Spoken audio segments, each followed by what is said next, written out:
Hi everybody, it's Tuesday the 28th of May and I am 3 weeks post-op today and I'm so excited because I hadn't realised that I was 3 weeks post-op. I haven't really been keeping track of the days so much, and I realised that I have had no PMDD symptoms whatsoever.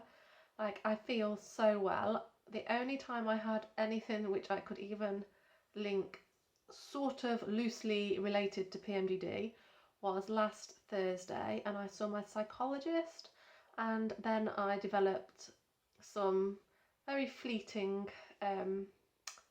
thoughts that were slightly self-destructive. I mean, I'd definitely say they weren't even 10% of what I used to experience with my PMDD, and it happened, as I say, just after my therapy session, and it lasted less than 24 hours, and I wholly believe that that was not PMDD, that was therapy destabilising me. Like I say, I managed it safely on my own without medication, without anything. It was just slightly uncomfortable. It wasn't anything like my PMDD used to be. And then after that 24 hours, I was back on track again. I felt absolutely fine, and yeah, it's really good. Today, I've been really busy this morning because I'm off to Sheffield because today is Global Menstrual Hygiene Awareness Day, and I'm getting involved in an event at Sheffield at the Delhi Theatre.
About the role of activism and kind of grassroots work to kind of help end period poverty and shame. So I will do brief introductions, but you might want to add a little bit as well.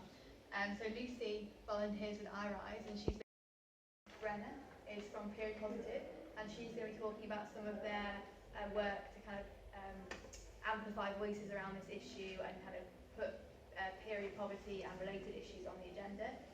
Lizzie's here with a different hat on, so she's going to be talking about her work with iRise's advocacy network. So that's a network of young people in the UK who are kind of building a movement to end menstrual stigma. So she's not her research hat anymore. And Emily joined us at the last minute to talk about some really amazing work she's been doing. But I'll let her fill you on that because I don't feel like I can do it justice. But yeah, we're really pleased to have her with us and as part of this panel. So again, I gave these guys some questions to talk about. The first one was really just trying to understand why they decided to take action on this issue, like what inspired them, what motivated them to do it. Like a lot of them are doing it in their own time, they're volunteering, they're giving time and energy around busy jobs and studies. And I just kind of wanted to understand why. So if we start with Lucy. So I have a little bit of a slightly different background from the other guys on the panel. So I was always really ashamed to talk about my period, never spoke about it at all. It was kind of that taboo and, no, just cringing. Then I was really ill for a number of years, about 15 years, and one day my GP identified that she thought this illness that I'd got, I'd been diagnosed with all sorts of different things. She said, I think it's this thing called premenstrual dysphoric disorder, and I was like, well, I've never even heard of that, so just another label to add to the conundrum. And so premenstrual dysphoric disorder is a cyclical hormone-based mood disorder, so it affects you predominantly psychologically, but also physical symptoms in the luteal phase of your cycle, so just before you menstruate. And when I got diagnosed with it, I'd never heard of it, and so I started like going on Facebook and looking for support groups and things, and I thought, well, I found a group called Vicious Cycles, so that was set up 2 years ago by a lady in Kent, and I became part of that group, and so it's a grassroots action group. And I found that as I went through my healthcare journey, as a patient, I also worked in hospital at that time, that like predominant symptoms that I was having were psychological. Like it has a 30% suicide attempt rate, and yet nobody in mental health had heard of it. I never met one person until I got a consultant at the hospital who had even heard of it, let alone dealt with it. So I found that in my own care pathway, I was teaching people whilst I was in crisis, and that it comes under the remit of gynecology. But I didn't have a problem with my periods as far as I was concerned. So I realised that if people aren't aware of it, how are people going to screen for it? Because you're not going to be meeting the gynecologist until you've got the diagnosis. So that was where I thought, okay, I need to do something. So I worked with Vicious Cycles and the International Association for Premenstrual Disorders, and also the National Society for PMS. I just kind of did into all of those as much as I can and help out. But what I did is I set up a Twitter and a sort of I don't know where it's going, hopefully a support group, but I've only just got in sort of well myself, to do, it's called Powering the Periods. And so the more I looked into it, the more I found that, you know, there's a massive link that's sort of, we've talked about today, and like that's missing between the mental health and menstrual health, not just in premenstrual dysphoric disorder, but also like the end period poverty. And, you know, if you're ashamed and fearful about your period leaking, then that's going to bring, you know, there's like taboo and the mental health implications, and sort of endometriosis and all those other sort of health illnesses and premature ovarian insufficiency. And then that was my mum that was talking about the menopause, because I went through the menopause like at lightning speed, knew nothing about it, and realised that actually nobody talks about it ever until you get there. You just kind of, you sort of have to get on with it and ask, like, and now I'm very open about talking about periods. And I've even got a massive womb running suit to raise awareness. So yeah, that's how I ended up here. Great. So now you've already kind of touched on it a little bit, but tell us a bit more about what you're specifically doing to kind of create change on this issue. What's kind of your involvement involved to change things? Okay, so I would talk a little bit about Vicious Cycles, which is sort of the UK main project. So that's a grassroots project with the aim to raise awareness of premenstrual dysphoric disorder. So it's mainly all done internet-based. We all sort of have an awareness army on a Facebook group, and we do a lot of work within our local areas individually, sort of to get the message out there about premenstrual dysphoric disorder. So Vicious Cycles works alongside the International Association for Premenstrual Disorders, and they've come up with a lot of like sort of A5 little leaflets, which you can see over on the back table over there, of how to spot PMDD in yourself or in others. So we have like a big project sort of getting those leaflets out there, putting them up in school toilets and gyms and things like that. And then in April is PMDD Awareness Month, so Vicious Cycles, in association with the International Association for Premenstrual Disorders, ran a big awareness campaign. So they had an Instagram photo day challenge and got people to talk about different aspects of their journey and what they thought their important message was. And they also lit up loads of buildings, I think it was about 20 across the world, in teal. So teal is like the colour of the ribbon, awareness ribbon. So they lit up like Niagara Falls, the Bell Tower in Perth.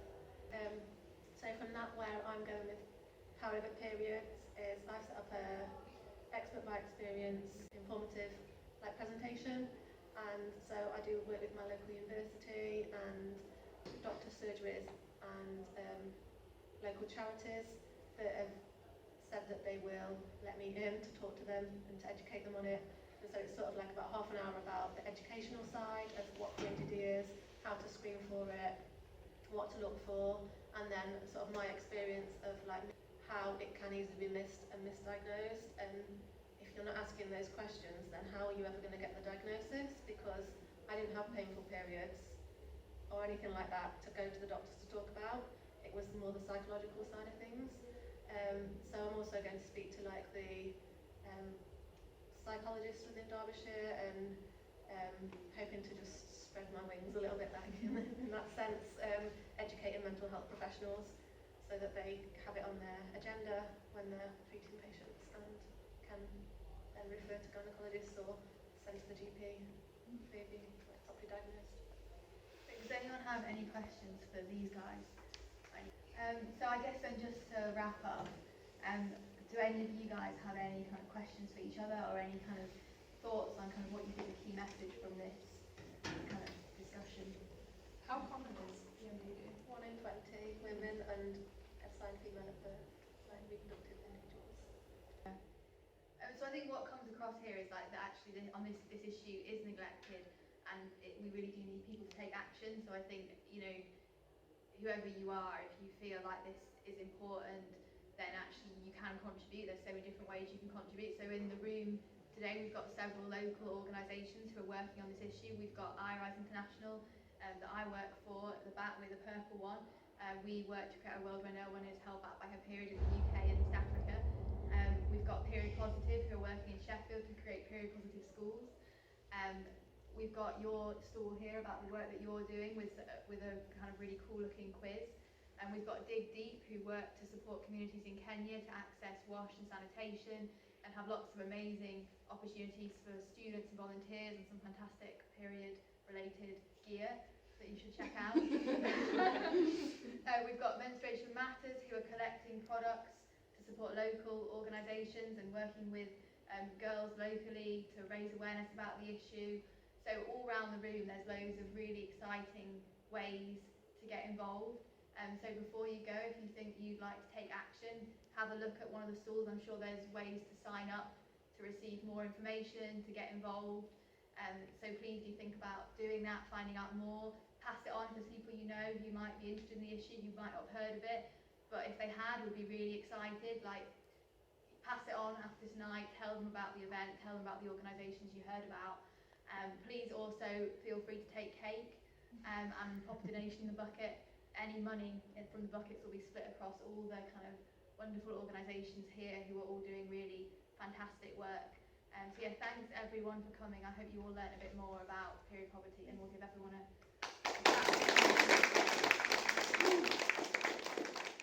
So I've just got back from the event. It was really, really good. It was ran by Emily, who is the founder of iRise International, and there was Chella Quint's charity representatives Period Positive there, and there was a charity called Dig Deep, which is a charity that looks at providing clean toilets and water and hygiene education to women in Uganda, I think it is. And who else was there? There was another charity called Men's Day Matters, and that's based in Sheffield. And it was really good to hear about what everybody's doing, about research that people have done into different areas of period poverty. Really, really good discussion about the term period poverty. And we talked about how the fact that period poverty, often when you hear the word poverty, you think of financial poverty, but when we talk about period poverty, what we're actually talking about is poverty of any sense. So yes, there is the financial sense, but there's also an educational sense and a profession sense. So if people aren't able to get the education, then they're period poor because they haven't got an equal opportunity. And so we did discuss how the phrase period equality would be better, but it doesn't quite have the same ring to it, and it doesn't have a hashtag, and not everybody would follow it. So yes, really what we're talking about is period equality, but the hashtag we use and the phrase we use is period poverty, but it's about making every girl and woman equal and making sure that they've all got equal opportunities. So yeah, it's really good. And I spoke there on the Voice in Action panel. Sorry if I waffle a lot. As you probably know, if you follow me by now, I waffle a lot. I didn't manage to get all the facts in about PMDD, but actually I didn't think that mattered because I was at the back. I had a quiz and the main statistics and facts about PMDD. So most people come up to me before or afterwards and they took the quiz, and we read the notices and talked to me on a one-to-one basis. So yeah, I think, you know, really good evening. I'm really glad I went, and congratulations to everybody that was there and everybody that spoke. It was a fantastic evening, and let's have more of them.